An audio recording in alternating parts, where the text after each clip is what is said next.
사도신경으로 신앙 고백하겠습니다. 전능하사 천지를 만드신 하나님 아버지를 내가 믿사오며 그 외아들 우리 주 예수 그리스도를 믿사오니 이는 성령으로 잉태하사 동정녀 마리아에게 나시고 본디오 빌라도에게 고난을 받으사 십자가에 못 박혀 죽으시고 장사한 지 사흘 만에 죽은 자 가운데서 다시 살아나시며 하늘에 오르사 전능하신 하나님 우편에 앉아 계시다가 저리로서 산자와 죽은 자를 심판하러 오시리라. 성령을 믿사오며 거룩한 공예와 성도가 서로 교통하는 것과 죄를 사하여 주시는 것과 몸이 다시 사는 것과 영원히 사는 것을 믿사옵나이다. 아멘. 찬송가 486장 찬송하시겠습니다.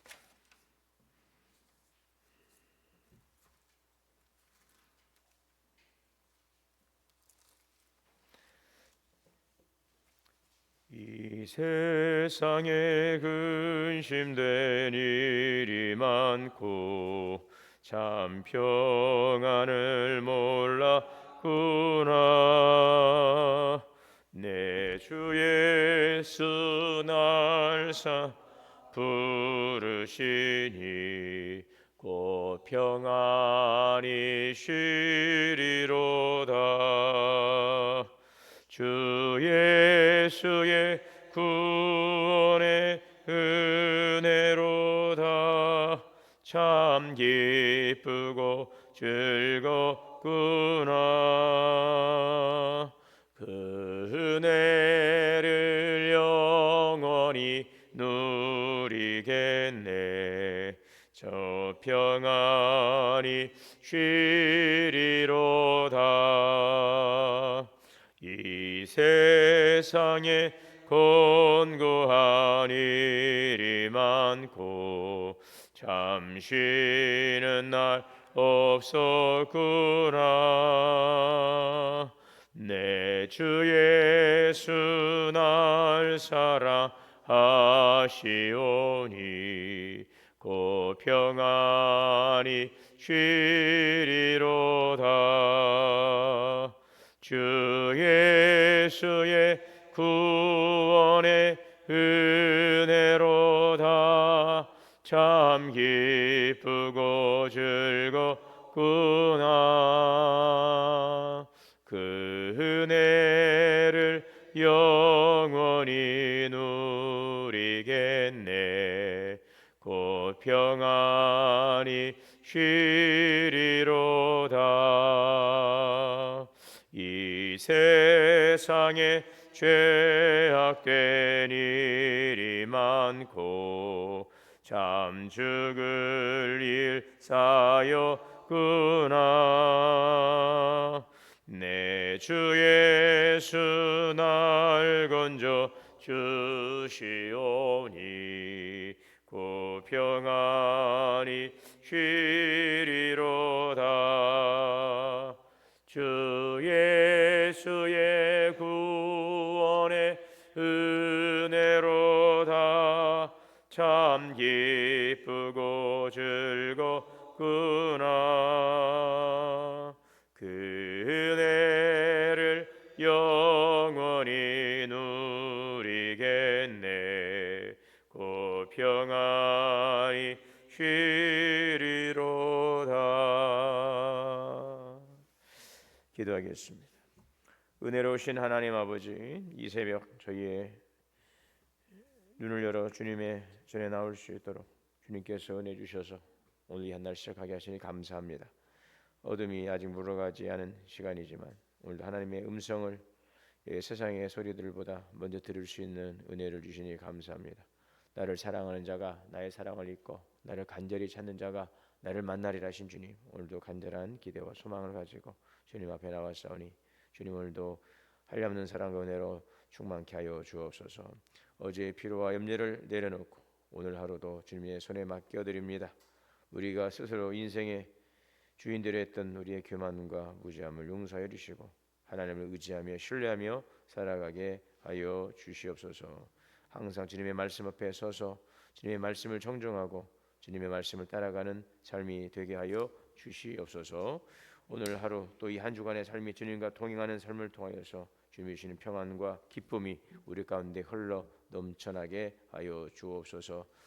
여러 가지 질교로 인하여서 마음은 원이로되 연약함으로 주 앞에 나오지 못하는 우리 성도들이 있습니다. 속히 평상에서 일어날 수 있도록 주님 치유하여 주시고 회복하여 주시고 다시 함께 주 앞에 나와 예배하며 아름다운 교제를 나누고 또 하나님이 주시는 귀한 사명을 감당하며 우리에게 주어진 시간들을 아름답게 선정할 수 있도록 인도하여 주시옵소서.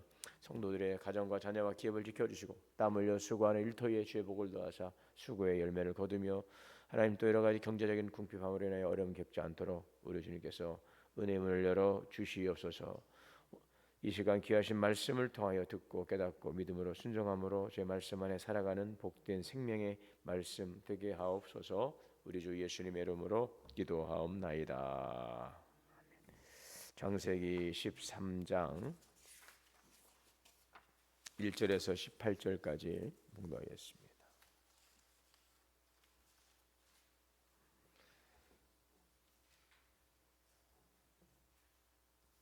창세기 13장 1절에서 18절까지 한 절씩 교도하시겠습니다. 아브라함이 애굽에서 그와 그의 아내와 모든 소유와 롯과 함께 네겝으로 올라가니 그가 네겝에서부터 길을 떠나 베델에 이르며 베델과 아이 사이 곧 전에 장막 쳤던 곳에 이르니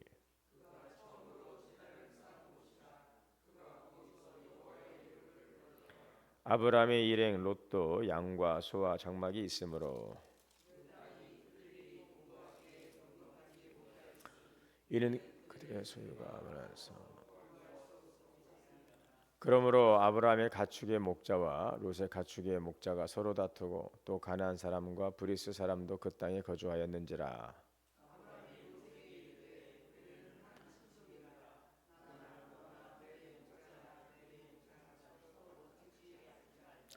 네 앞에 온 땅이 있지 아니하냐. 나를 떠나가라. 내가 좌하면 나는 우하고 내가 우하면 나는 좌하리라.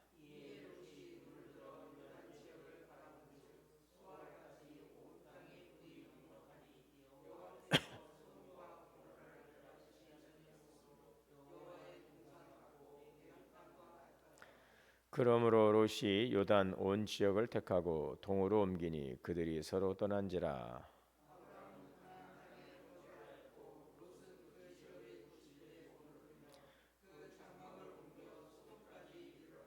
소돔 사람은 여호와 앞에 악하며 큰 죄인이었더라.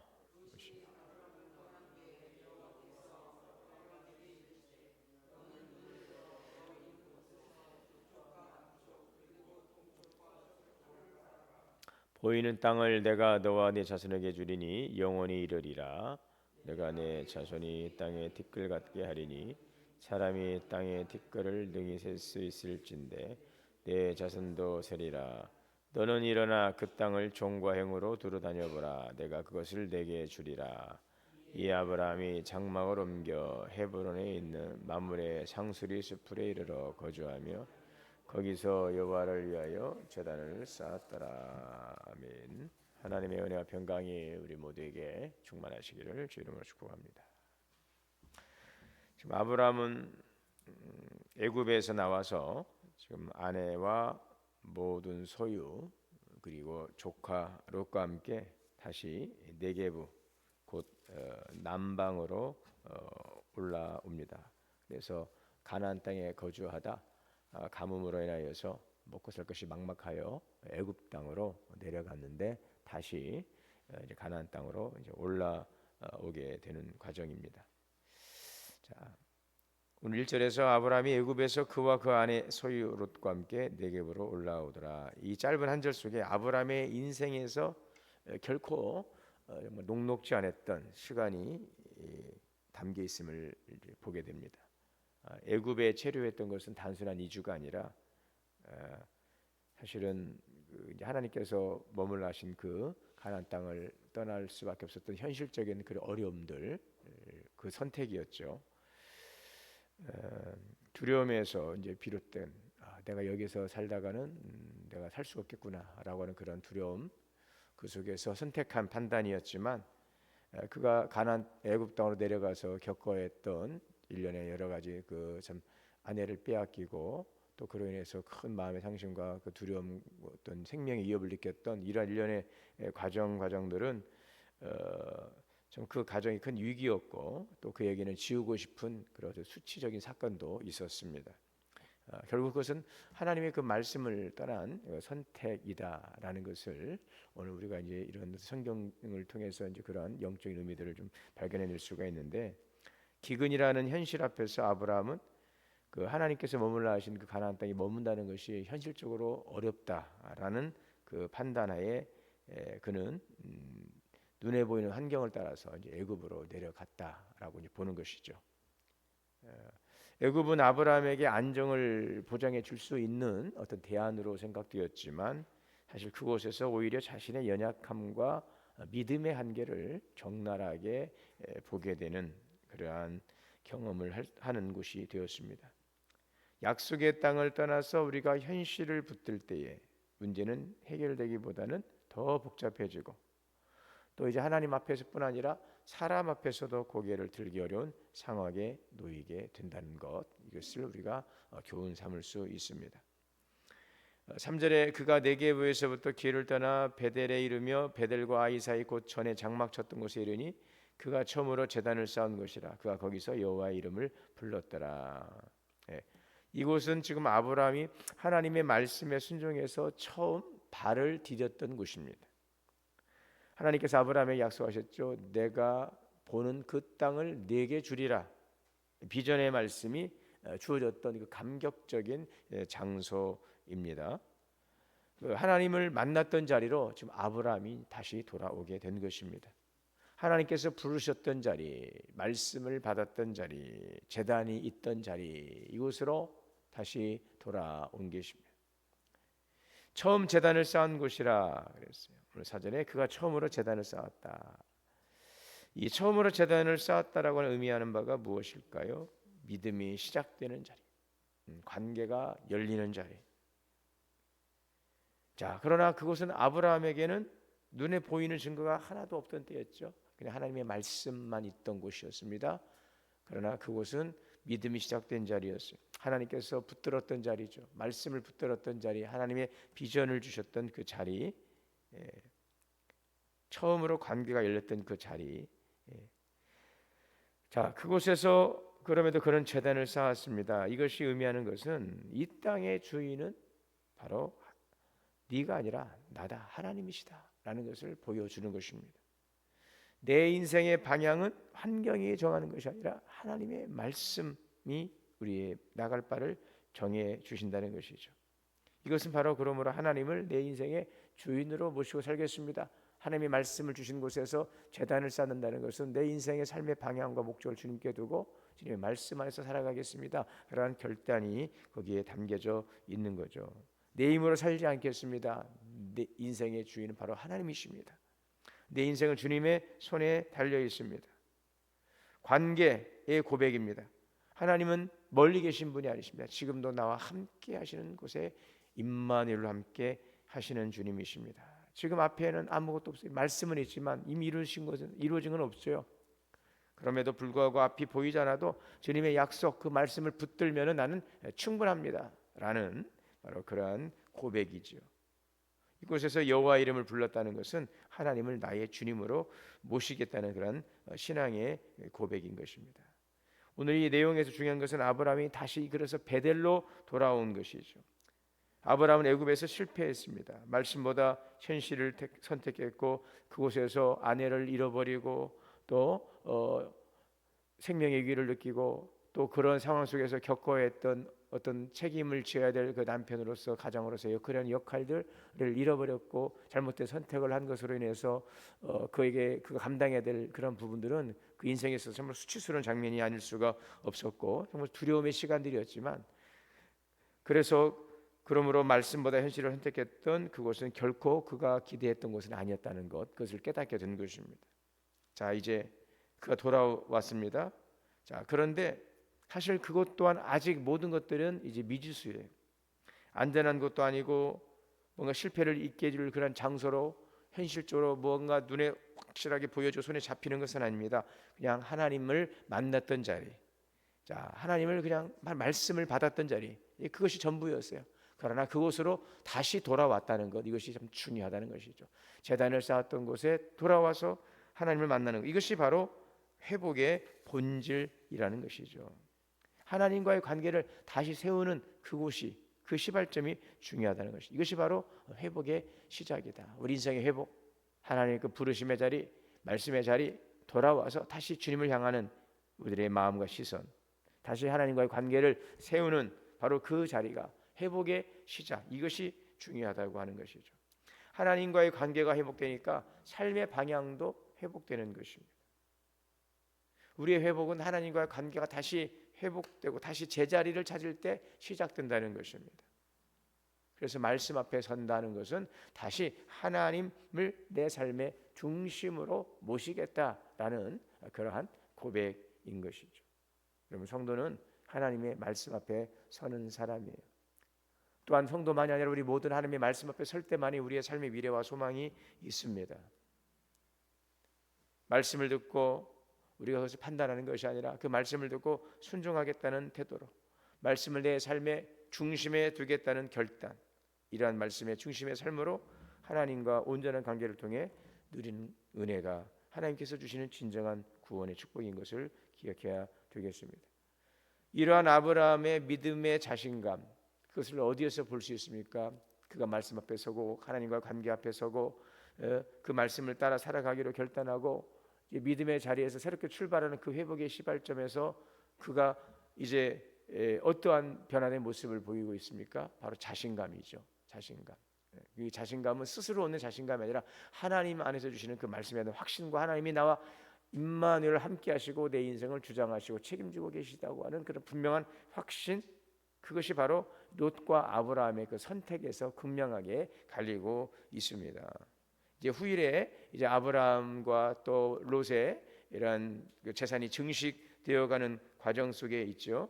자, 그런데 문제가 발생했습니다. 7절에 보면 아브라함의 가축의 목자와 롯의 가축의 목자가 서로 다투지요. 서로가 이제 재산이 증식되면서 식구가 많아지고 재산이 많아지다 보니까 서로 간에 또 이런 갈등이 또 발생하게 된 것입니다. 같이 머물기에는 그 땅이 너무 비좁았어요. 이제는 서로가 나뉘어서 서로의 각자의 길을 가야 될 그런 상황 가운데 있습니다. 그때 아브라함이 제안을 합니다. 롯에게 우리가 친족이 아니냐, 너나 나나 내 목자나 내 목자나 우리 서로 다투지 말자. 우리 서로 이제 각자의 길로 가자. 그러면서 너가 선택해라. 여러분, 선택권은 사실은 아브라함이 가져야 맞지요. 사실 롯은 아브라함을 따라와서 복을 받은 사람이고 또 아브라함은 롯보다 더 연장자이고 또 여러 가지 면에서 롯보다는 아브라함이 먼저 선택하는 것을 선택을 갖는 것이 그 순서로 보여지는데 그 당연한 권리를 가질 수도 있지만 아브라함은 그 선택권을 롯에게 주었어요. 자, 네 앞에 있는 온 땅이 있지 않냐? 나를 떠나가라. 너 선택해. 네가 왼쪽을 택하면 나는 오른쪽을 택하고 네가 오른쪽을 택하면 나는 왼쪽을 택하겠다. 선택의 우선권을 양보합니다. 이것은 손해보는 행동처럼 보이고 왜 그랬을까라는 의아심을 가질 수 있지만 그러나 사실은 믿음에서 나오는 확신, 믿음에서 나오는 담대함, 믿음의 여유인 거죠. 왜 그렇습니까? 아브라함은 땅을 붙들지 않았어요. 상황을 붙들지 않았어요. 왜 그렇습니까? 하나님의 약속을 붙드는 것입니다. 하나님의 말씀을 붙드는 것입니다. 하나님을 신뢰하기 때문인 것입니다. 롯이 그래서 요단의 평지 기름진 땅을 택하고 동쪽으로 옮겨갈 때에도 아브라함은 그것을 후회하지 않았어요. 자, 그리고 롯이 떠난 후에 홀로 아브라함에게 하나님이 있는 아브라함의 하나님께서 찾아오셨어요. 14절에서 15절의 말씀에 보면은 주님이 찾아오셔서 말씀하시죠. 너는 눈을 들어 보라. 내 있는 곳에서 북쪽과 남쪽과 동쪽과 서쪽을 바라보라. 보이는 땅을 내가 네 자손에게 주리라. 땅을 누가 주십니까? 하나님이 주시는 것입니다. 우리가 선택하는 것 같아도 그 선택권은 사실은 하나님께, 결정권은 하나님께 있다는 사실을 우리에게 보여주고 있어요. 우리가 아무리 좋은 것을 선택하더라도 하나님께서 그것을 결정하고 그것을 허락하지 아니하시면 아무리 우리 인간의 선택과 결정이 여러분 우리의 기대만큼 그러한 결과를 가져올 수 없다는 것을 우리는 알아야 되겠습니다. 복의 근원, 생명의 근원이 바로 하나님으로부터 온다는 사실을 기억해야 할 것입니다. 사람이 보기에는 룻이 더 좋은 땅을 차지한 것 같았지만 하나님의 관점에서는 아브라함이 이제는 모든 것을 다 받는 순간이 된 것입니다. 하나님의 앞에서 우리가 눈앞에 그 계산을 내려놓고 주님을 향하고 주의 말씀을 붙드는 이들에게 하나님은 더 큰 비전을 보여주십니다. 내 자손을 땅에 티끌 같게 하리라. 하나님은 주신 말씀과 약속대로 우리의 소망을 주님의 뜻 안에서 선하신 계획 가운데서 이루어 가시는 것입니다. 오늘 우리의 삶도 눈앞에 이익을 쫓는 삶이 아니라 나를 향하신 하나님의 큰 계획을 바라보고 말씀을 따라 살아가는 믿음의 삶이 되시기를 바랍니다. 말씀의 원리를 따라서 말씀을 붙드시고 여기에서 오늘 우리들의 믿음의 자신감을 가지고 우리가 세상 앞에서 당당하게 나아갈 때 우리의 편 되시고 우리의 인도자가 되시는 하나님께서 주님을 향하고 주님과 동행하는 의인의 삶을 붙들어 주시고 당신의 선하신 계획을 이루어가 주실 것입니다. 오늘도 말씀 안에서 주시는 믿음의 자신감을 가지고 당당하게 담대하게 나가는 우리 모두 믿음의 성도들이 되시기를 주님의 이름으로 축원합니다. 사랑과 은혜의 주님, 오늘도 하나님의 역사를 기대하고 또 하나님의 일하심을 우리가 바라보며 믿음에 선택하게 하여 주옵소서. 말씀을 앞에 서서 말씀을 청종하고 말씀을 따라 살아감으로 말씀에 주고 계시는 축복을 누리며 살아가기에 하옵소서. 오늘도 하나님 귀하신 말씀 우리 마음에 담고 나가는 성도들의 모든 삶 가운데 역사하시고 하나님 크신 은혜와 복으로 충만케 하옵소서. 우리 주 예수님의 이름으로 기도하옵나이다. 아멘. 하늘에 계신 우리 아버지여, 이름이 거룩히 여김을 받으시오며 나라가 임하시오며 뜻이 하늘에서 이루어진 것 같이 땅에서도 이루어지이다. 오늘 우리의 일용할 양식을 주시옵고 우리가 우리에게 죄 지은 죄를 사하여 준 것 같이 우리의 죄를 사하여 주시옵고 우리를 시험에 들게 하지 마시옵고 다만 악에서 구하시옵소서. 나라와 권세와 영광이 아버지께 영원히 있사옵나이다. 아멘. 함께 기도하겠습니다. 주여 주여 주여. 자비로 시간을 주시옵소서.